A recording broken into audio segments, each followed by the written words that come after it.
Hello, good morning.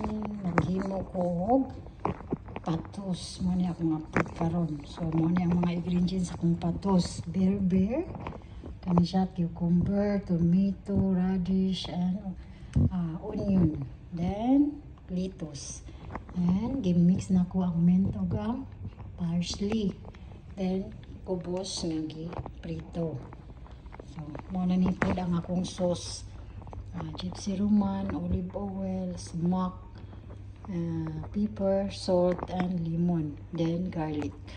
Karon ako na siya butang sa dako nga maong. Yun na ako ang beer. So gipailamon na ako ang beer. Kay kuan mo gumi siya, Lebanese nga ano ba. Sobra ko ang beer. Pailamon na akong beer. Isunod na ko ang lettuce. So mo ni siya, lettuce. Daghan do kayo akong ingredients.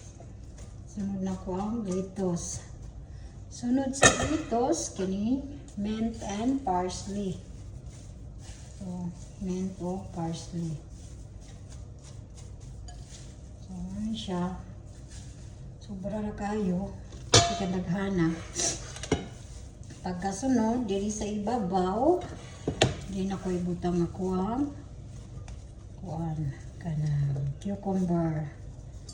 So kani siya dayon karon akong i-designing ako nasa ibabaw. So akong unang kibutang kanang cucumber. Ano siya, design ako cucumber. Dayon, kamatis.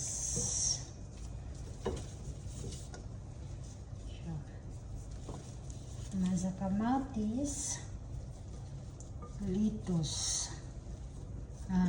Kamatis, radish. Radish na pula. So, ningani ko magbuhat ako sa lata. Ano siya? Fattoush salad. Lebanese style. So, ano siya?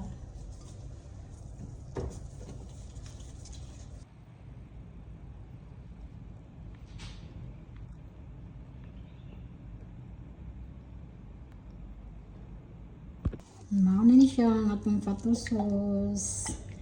Mawala ni atong update today. God bless us all. Bye!